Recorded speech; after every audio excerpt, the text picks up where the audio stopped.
Hello everybody, you're all very welcome back to part 2 of Canada Talk. I'm in Canada, I'm here back in the lovely confines of my mint green room, and today I have a lot to talk about because a lot has happened between the last time we spoke, where I spoke mainly about more practical stuff like going into Canada, the plane, the flight, everything like that. Well, today is going to be completely different. I want to talk about my feelings about Canada because I've been here for I've been here for over a week now.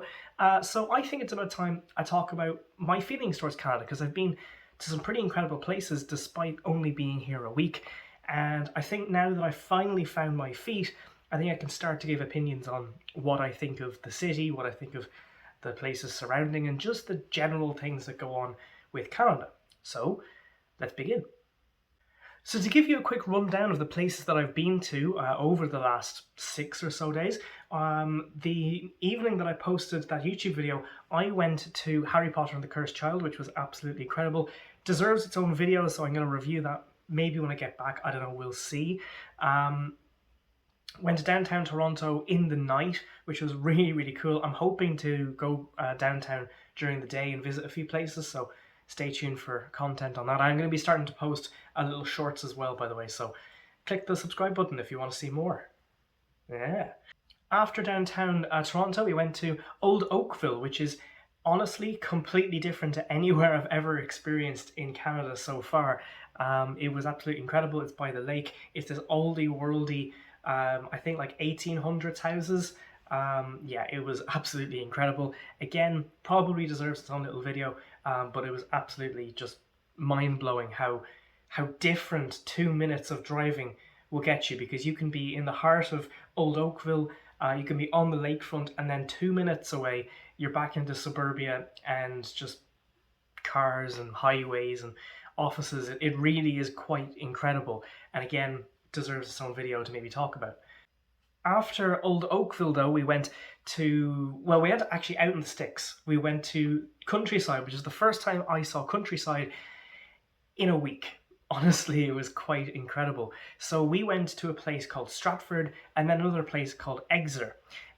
These two, well, Stratford is very old. It's very cultural. We went to see a play, Spamalot, which is a Monty Python play. Again, deserves its own video to talk about because it was absolutely brilliant. But yeah, we walked around Stratford for a few minutes and then we went 40 minutes without a single corner.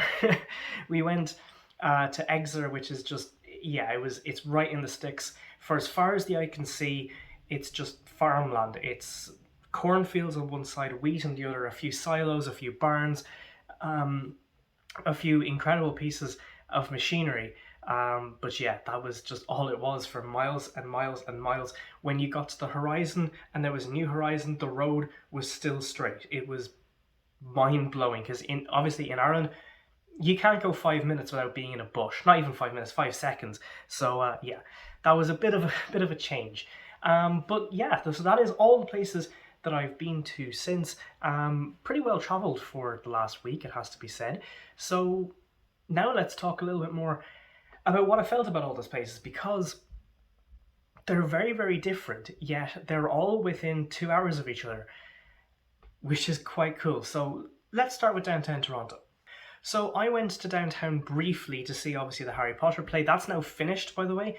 It's heading back to Broadway, so if any of you are in Broadway and you do want to see one hell of a show, the tickets are probably already sold out, but yeah, definitely it's well worth, if you're anywhere within the Broadway area, anywhere in New York, anywhere like that, or even if you're just in the US, yeah, definitely, if you're a Harry Potter fan, even if you're not a Harry Potter fan, it's well worth it. I'm only a casual fan, and yeah, I thoroughly enjoyed it.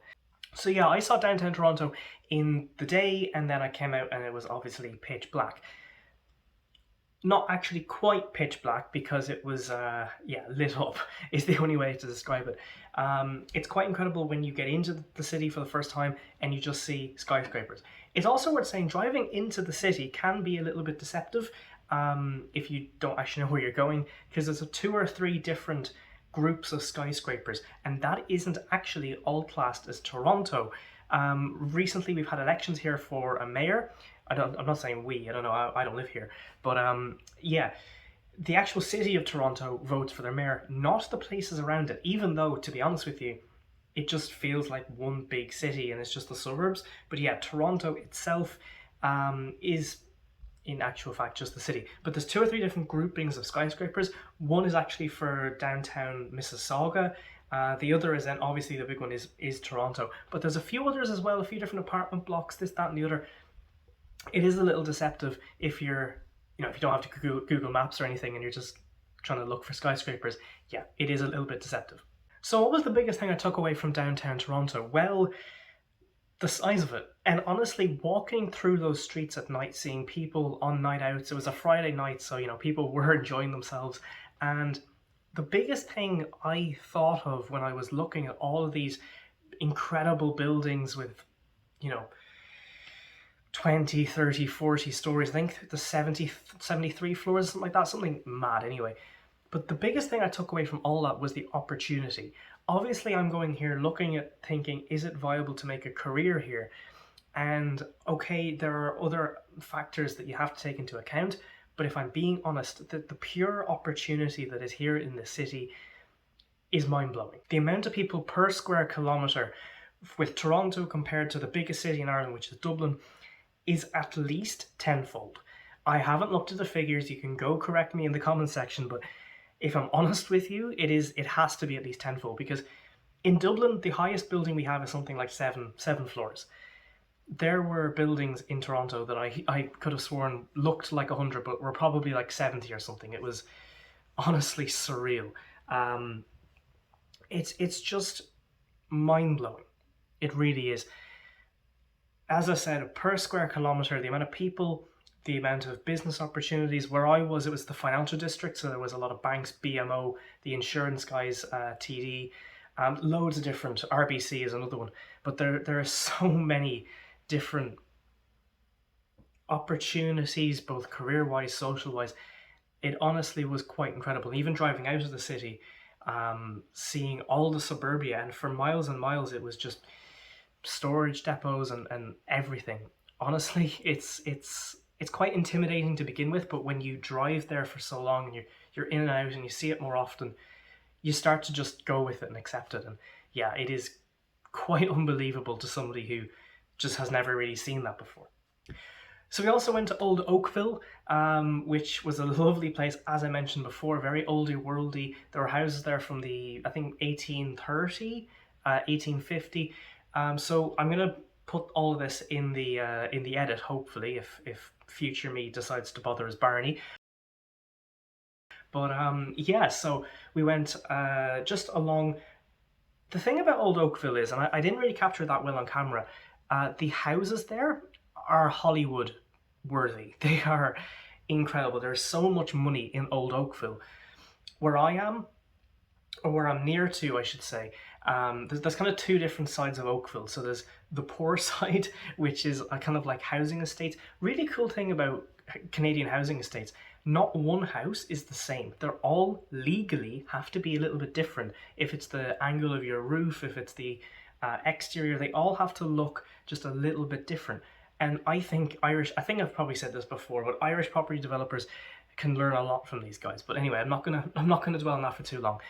The actual centre of Old Oakville is lovely. There's a few shops. There was a British grocer's there with some Walker's crisps and some Wispas, Cadbury's chocolate and stuff like that, which was really cool to see. As I mean, obviously you can get that in Ireland. So yeah, that was quite cool.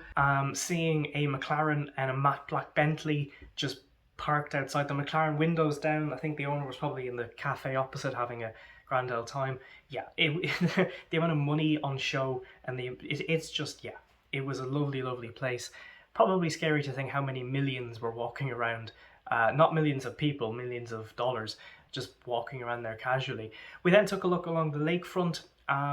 One thing to note is Lake Ontario, it looks like a sea. And honestly, some of the waves there when we went did honestly look like it was a sea, but it is a freshwater lake.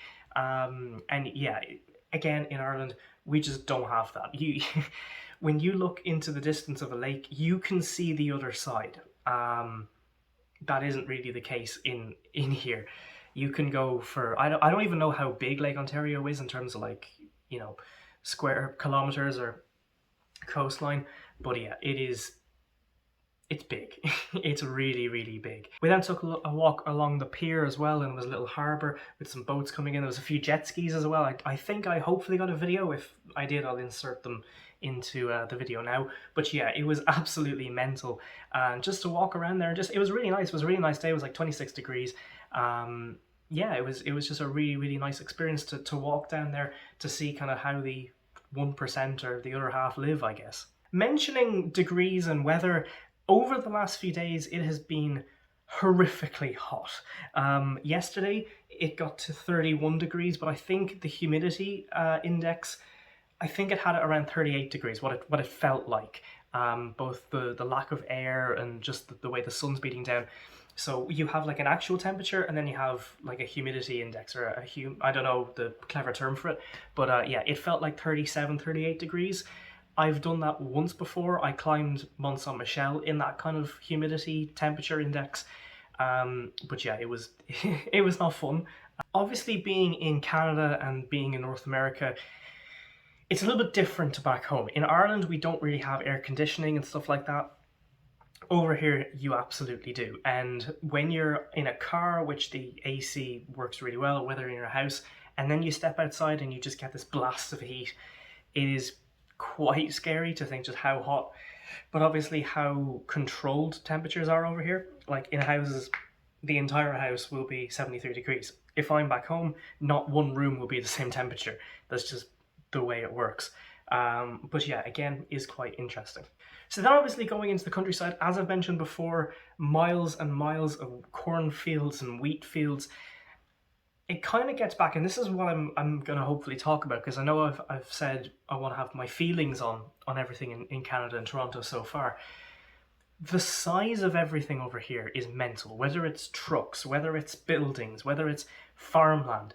Yes, in Ireland we have an awful lot of farmland, but not like this, not as uniform, as straight, as big, like these are all, when I walk past, were all family farms. They're all probably part of co-ops and all that, but they were massive, absolutely massive. And it kind of emphasizes this point that I've learned while I'm over here in Canada, and this is that everything is bigger, but maybe not better. I don't know. It's kind of, beauty is in the eye of the beholder, and I think when it comes down to vast sizes and vast amounts of land and houses and stuff, I think it's down to what you value. I'm still on the fence yet. I'm not really sure if the whole big thing, the whole fact that everything is supersized over here, I'm getting used to it, whether it's the size of pickup trucks, which honestly are like actual trucks, to be honest with you. Yeah, it's really interesting how huge everything is over here. And it's everything. Like, when I talk about bigger is better, and it makes sense why. There is so many more people per square kilometer. There's so many more people full stop in Canada. It is such a huge country. It's one of the biggest countries on planet Earth. Obviously, it makes sense. Everything should be bigger. Yeah, sure. But it does take some getting used to. So that's a little, I suppose, boy in blue top tip here, is if you're going to Canada, expect everything to be massive. But that is it for today, guys. I am working on a fix for the live stream. I just need to get another cable. I have a little webcam thing. I can't mobile stream, which is a bit annoying, and I don't have a PC with me. So yeah, that was my fault. But I am getting more Canadian. My Blue Jays top and everything here. I am getting more Canadian. I'm sure my voice has probably gotten more Canadian too. But yeah, this is everything. So hopefully the next time you see me on YouTube, I should be live streaming. Hopefully I am going to be starting posting more shorts and things like that. Again, follow me on Instagram, boyinblueyt. Link is in the description, all that. If you want to see more content like this, please do subscribe and like as always. But that's it today, guys. So thank you so much for watching. We will see you in a little bit. Take care and goodbye.